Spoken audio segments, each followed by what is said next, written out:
你知道中国5000年的历史长河里，谁才是那个最难被干掉的人吗？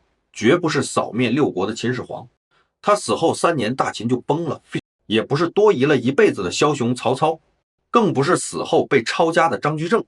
那个人叫范蠡，他辅佐勾践复国灭吴，功成名就后直接隐退，连辞职信都没写完。他3次经商成为首富，又3次把家财散尽，然后还能轻轻松松再赚回来，而且一次比一次赚得多。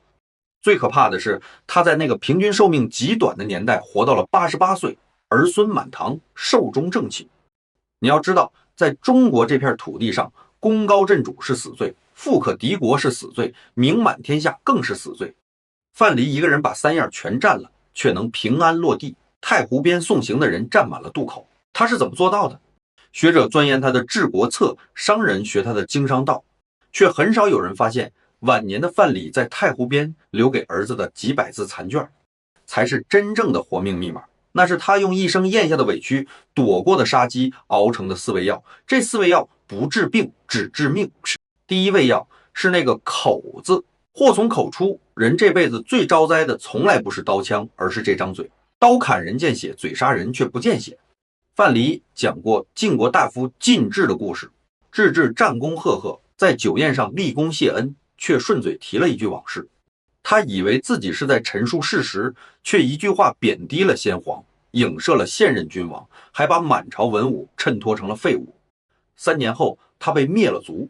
范蠡说，说话的价值不在真假，而在时机。真话放错了时辰，比假话更招恨。他当年陪勾践在吴国当奴隶，夫差问他越王愿不愿，范蠡没说假话，也没说真话，他只说臣不敢揣摩君心，唯愿大王福寿绵长。他把自己摘了，把对方捧了，死里逃生，这就是慎言。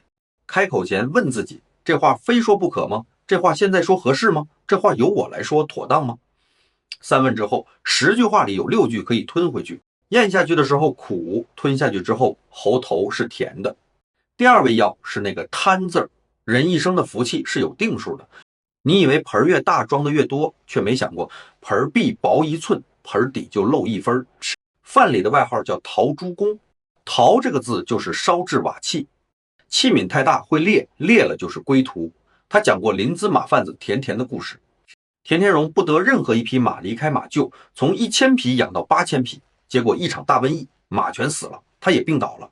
田田死前才明白，只算怎么得，没算怎么存，存不住的东西得了也是白得。范蠡3次散财，不是他不爱钱，而是他太爱钱，爱到怕钱，害了自己。想要什么先等3天，3天之后再等3天，等完9天，你要的东西要么不想要了，要么会以更便宜的方式来到你手里，留3分余地，天道才敢把福气压给你。第3味药是那个骄字儿。这世上什么人死得最快？不是无能的人，而是觉得自己不会断的人。就像太湖边最粗的树枝，往往最先被风折断。魏国名将公叔痤临终前向君王举荐商鞅，说不用就杀掉，但他因为骄傲于自己的名声，不愿亲手杀掉人才，结果给了魏国掘墓。范蠡在灭吴那天就看到了杀机，文种舍不得冠冕，舍不得功名，结果被勾践赐死。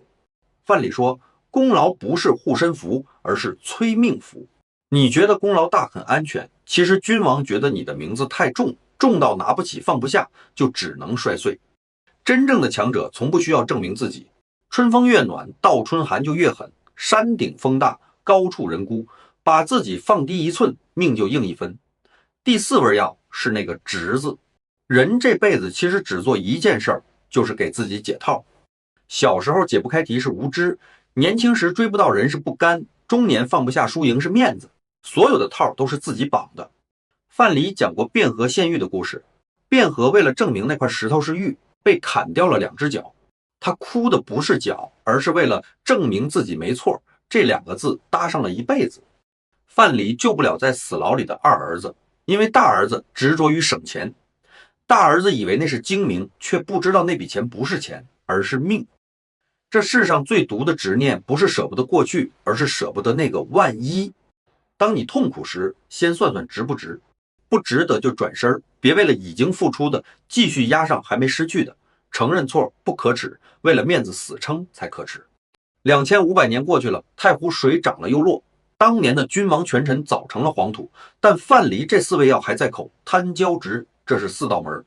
门里关着祸，门外站着福，推开哪一扇全看你自己。夜深人静时，摸摸心口，慎言节欲谦卑放下。你现在最缺的是哪一位？在心里留下那个字，那就是你这半年最该修的功课。人生不求出将入相，只求对得起自己，活得通透。